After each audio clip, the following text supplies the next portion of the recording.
good. I love it when the whole crew gets into it. There's a magic that happens when we create together, right? There's a magic that happens when we create together. And, I was thinking about this a lot, and I shared a little bit about this yesterday in our class, The Way of Spiritual Living, that, please don't hear this wrong. I love preaching. To be paid to talk is magical. I'm a talker. So I do not mind talking for a living. But you know what I really love about my job? What? Is what happens to all of you in spiritual community. Having this absolute privilege to watch your eyes light up when you have an aha. The delight I have in watching you step into your gifts and then give them away, which I get to watch all of the time, right? I remember a time in Clarissa's journey, she doesn't mind me talking about her, where it was a hard no to sing in front of people. A hard no. It was absolutely not, Amani. That is not for me, even though music is one of the greatest passions of her life. And now look at her.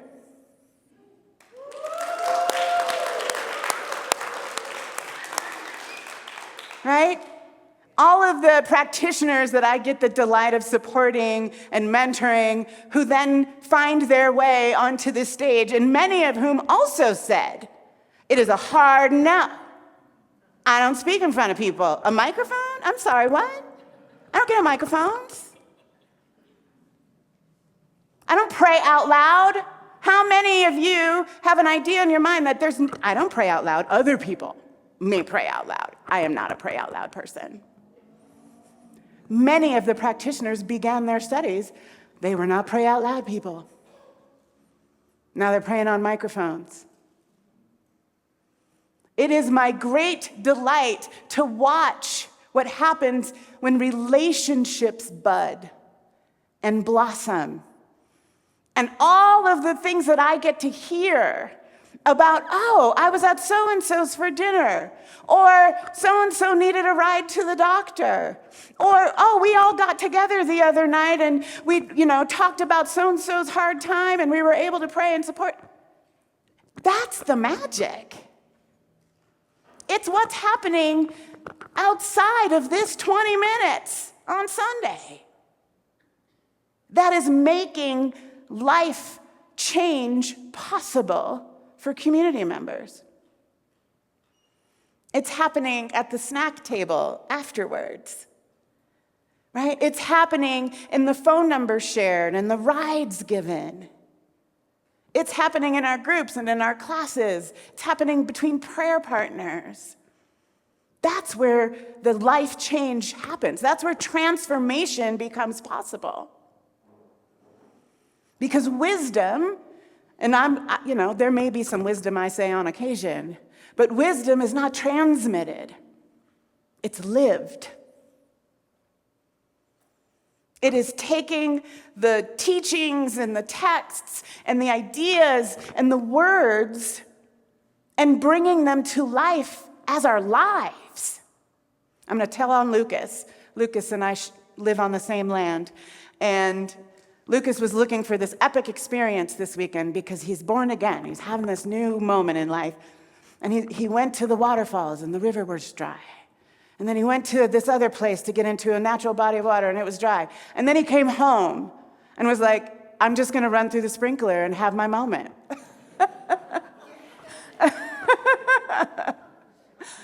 This is the magic. This is the magic, is when we allow our spiritual life to come into realities only because we're together. Only because we have an opportunity to make God real in our relationships, in our conversations, in our griefs and our heartaches, in our celebrations. Malidoma Somé said that you can't have community without ritual. And I really have been sitting with this idea, and I was like, is that true? And I think it is true. And I know I did not grow up steeped in ritual, right? I was not Catholic. I was jealous of the Catholic kids because they got like smoke and incense. They got all kind of cool stuff, right? We got barbecues and gospel choirs, which was also cool. And I didn't know at the time that those were our rituals. And that is where we build community, in the setting up tables and chairs, in the laughing along the way, in the knowing that we're going to show up in a regular way to be together. Thich Nhat Hanh said that he believed the next Buddha was going to be community, practicing understanding and loving kindness.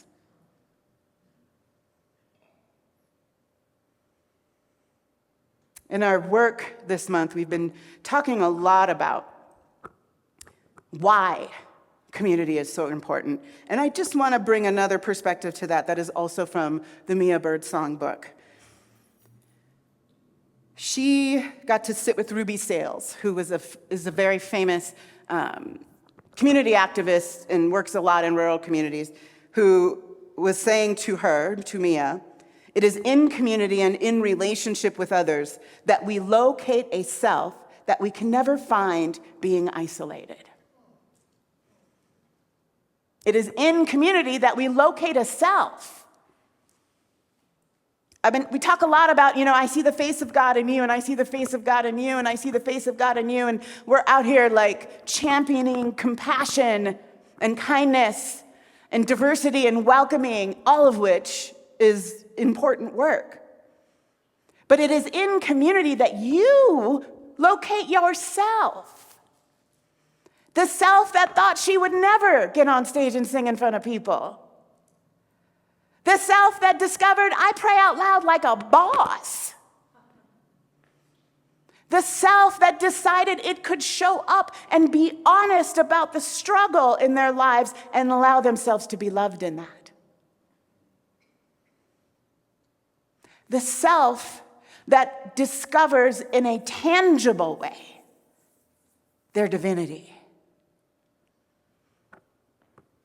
Ruby Sales went on to say, in community and in relationship with each other, we come to know the consciousness and the Spirit of God that is in each of us. We sometimes need each other to believe that the Spirit of God is in me. We often need each other to look at us with eyes of love and wonder, to feel what it feels like to be the divine spark.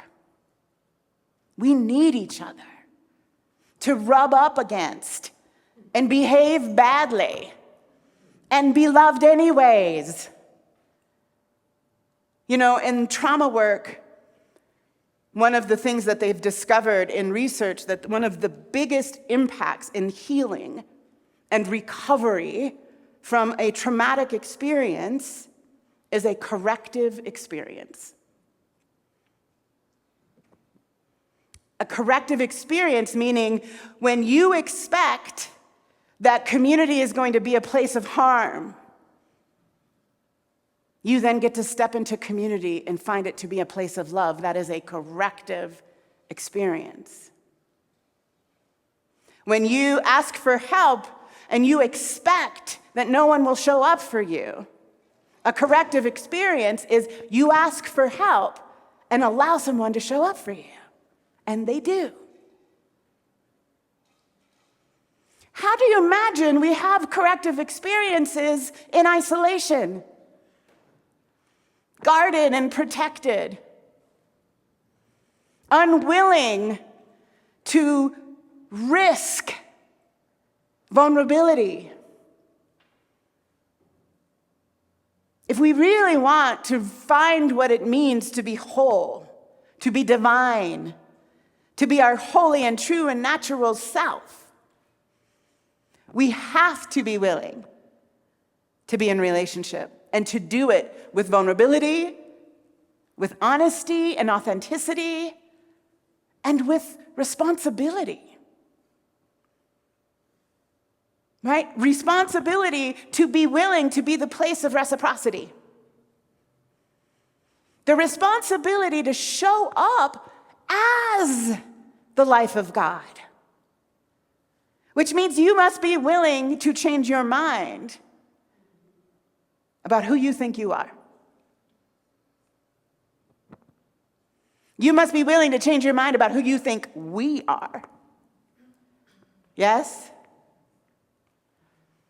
Mia Birdsong wrapped up that paragraph in her book saying, "We are closer to spirit, to whatever is divine in us and the universe through our connections with other people."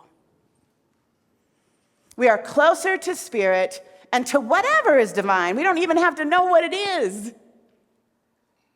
But we are in it when we're together. Wide open, hearts open, minds open, together. And I've had a lot of experiences lately. I was laughing with my kid. My kid is the most extroverted, socially inclined human I have ever known. He just stays outside. I was checking his locations earlier, and he's been home for almost 24 hours. It's a rare occurrence. But I was laughing with him yesterday. I said, "Tenzin, people keep asking me to be outside.